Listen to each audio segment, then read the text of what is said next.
Hello again, welcome to another video. So this video I'm going to do 10 games from 1981 up until 1999. So 10 games that made me the gamer I am today, or made me interested in games and still interested in computer games. So yeah, it all started for me back in, I think when I first played on a computer game would have been 1984. 85, and they got mum and dad got an Atari for a week from a catalogue, and then they didn't like it, so they sent it back, and they got an Amstrad CPC 464, and then boom, I was controller in my hand, or joystick, I was controlling the telly. Little me, blew my mind. But yeah, so 10 games that made me the game I am today. No order of favouritism, it's just the 10 games trying to go up through the years. So from 1981, that was when I was born, till 1999.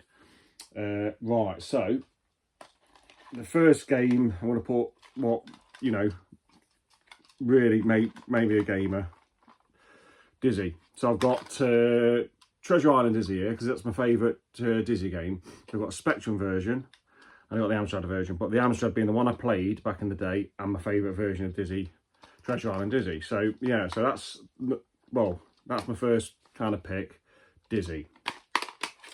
Going up for the years, trying to go to my next system I had would have been the Nintendo Entertainment System.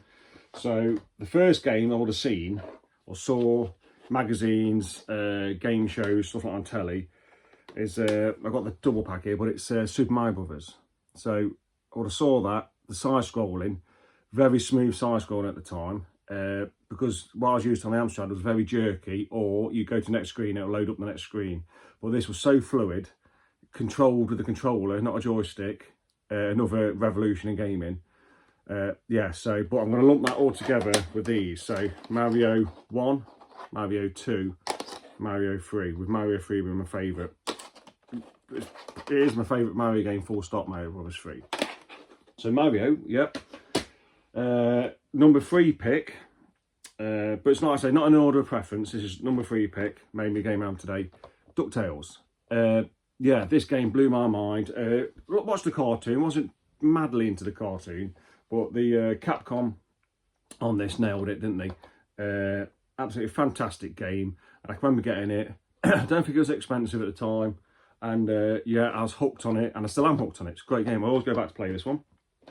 Right, my number 4 pick, going up for the years, is Street Fighter 2 Turbo. Now, yeah, so I can't remember, this was the packing game I got with my Super Nintendo. I got the Turbo Edition one, which I'm still looking out for the box for that. And you know, it's a very expensive box now. But yeah, so this is my original cartridge in here, but then it's a reproduction box on here. Because when you got it in the package, you just got the cart only. But yeah, so when I first popped this in, because I can remember playing this, I think Skeggy, Mablethorpe, on the arcades, and at the time that blew my mind. But having it at home, almost arcade perfect at the time, little me, absolutely blew my mind. So it's a fantastic game, and this Street Fighter 2 is what got me into fighters, and it still is. Street Fighter 2 is still my favourite fighter. Right, so what's that? That was number, what are we on there? So we've done Dizzy, we've done Mario, DuckTales, Street Fighter 2 Turbo. Let's go Doom. So my next pick, what out of my 10 games that made me a gamer I am today, from 1981, 1999, yeah, so is Doom. So I've got a few versions of Doom here. So, but the one I played originally, believe it or not, is the Super Nintendo one. That's the one I had. So first experience of it, blew my mind, absolutely loved it. Didn't realise about how laggy it was until I played later versions. But what they nailed on this version was the music. Absolutely fantastic music, and it still is. And I love it that much. I've got it Doom on the Saturn. It's not a bad port really. I've got Doom on the PlayStation, very good port. I've got Doom on the Atari Jaguar. That's a really good port, that is. And I've got my favourite one is Doom. This is really like a hack one, Doom Resurrection for 32X. This one's really good.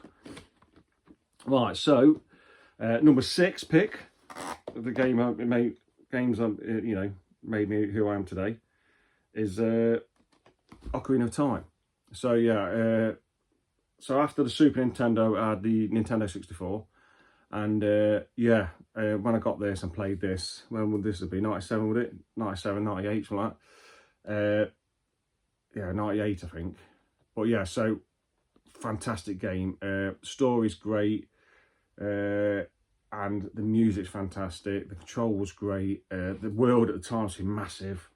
But really immersive game. This ain't my original copy, unfortunately, but it's a minty copy. Got everything in it. But yeah.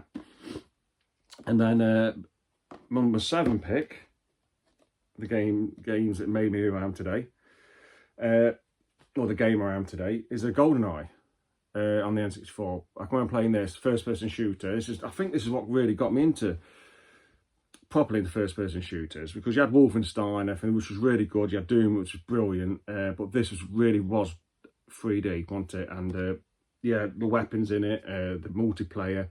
Local co-op, wasn't it? Fantastic, yeah.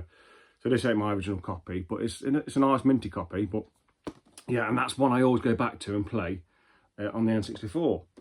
Right, so number 8 pick is Sega Rally. To me, it's a perfect racing game. Well, perfect arcade racing game. Keep going back to it.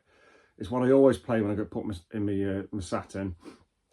And yeah, so my brother had a Saturn at the time, back in the day, and yeah, this game is absolutely fantastic. This is a nice minty cardboard one, this is, but yeah, how it handles, the music in it, and what I liked about it was it wasn't too long. It wasn't, you didn't have to invest too much time in it. It was just a good fun, handles well arcade racer, and that's what you want, isn't it? Yeah, so I love that game. All right, number 9 pick is Resident Evil 2. Now, I never had a PlayStation, but my mate did, and we used to play this at his house. And when I played this, I was like, oh my God, what am I missing with the PlayStation? So I think after that, I did get a PlayStation, quite cheap. But yeah, but Resident Evil 2, what a game. The first one's great, but this one, to me, it's perfect, isn't it? The story in it, the collectibles in it, where you have to keep going back in yourself, opening lock, solving puzzles. And obviously you got 2 players in this one, 2 discs. But yeah, what a game! It's, you can't say enough about this game. Fantastic game, and the remake's excellent as well. But yeah, and then my number 10 pick, which this came out I think 1999, is Shenmue. So I can remember getting my Dreamcast, and then a year or so later picking up this. I remember waiting for this because I saw it in magazines, the graphics. Didn't know what to expect when it came out, but this game absolutely blew my mind. And it's the first game I think I played where the city or the town, Debrita, just feels alive. Everyone's got stuff to do in the day, and they're doing it. And yeah, it's a fantastic game. I know it's not for everyone, but at the time I loved it, and I still love it. And I must have played this and completed it about 10 times. And that's a Dreamcast one. That's not including the remake. It's just a good, fun, relaxing. Some people, to feel good, they eat loads, don't they? But if you feel a bit down or something, I'll pop this in. It makes me feel good. It's a great feel-good game. So yeah, so that's my 10 picks from 1981 to 1999 of the games I think what developed me into the games I'm interested in today. So yeah, so I hope you like the video, and it'd be nice to know what your 10 games on from that time period, if you're the same age as me, and we can compare what we like. So yeah, thanks for watching, and I'll catch you next one. See you later.